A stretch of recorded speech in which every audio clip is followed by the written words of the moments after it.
বছরের একটা দিন মিটিং মিছিল থেকে শুরু করে নানা কর্মসূচির মধ্য দিয়ে পালিত হয় শ্রমিকদের অধিকার আদায়ের দিন মে দিবস। যদিও আদতে শ্রমিকদের অধিকার মুখ থুবড়ে পড়ে থাকে একটি দিবসের মধ্যেই, বাস্তবায়ন হয় না মে দিবসের মূল চেতনা।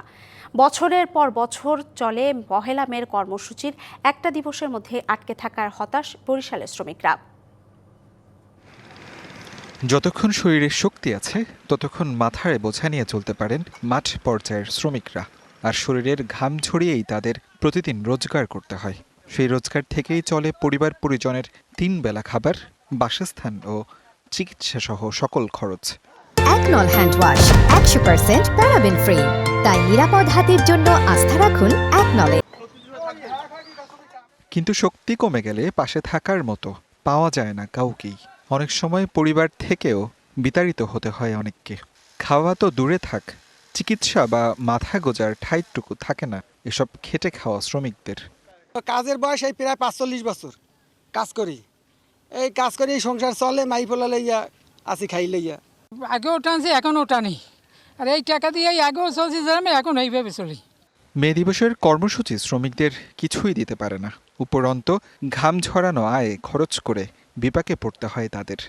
কয় তুমি খাটিয়া আগে থো নাই কেন, আমাকে লাগে কেন থো নাই, এই কাজ করিয়া কি থোয়া যায়? হ্যালো তো মাই ফোলা লইয়া খাইছি। মে দিবস আমাদের কাম বন্ধ রাখি, আমাদের মিছিল মিটিংয়ে নিয়ে যাই। আমরা কোনো দাবি আদায় বা কিছু বলতেও পারি না, কিছু কইতে পারি, কিছু পাইও না। আমরা মানে কাজ করতে পারলে পয়সা দেয়, পরে কেউ খবরও লয় না যে আমরা কোন অবস্থায় ফ্যামিলিটা আছে।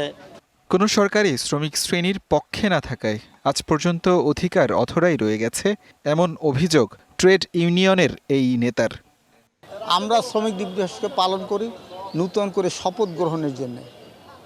আমরা যে পাচ্ছি না, আমরা যে বঞ্চিত হচ্ছি, নিপীড়িত হচ্ছি, এর বিরুদ্ধে রুখে দাঁড়ানোর জন্য আমরা শপথ গ্রহণের দিন হিসাবে পয়লা মে আমরা পালন করি।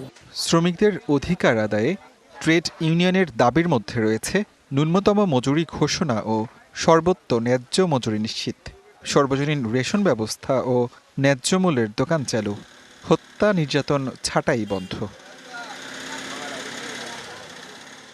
DVC news desk.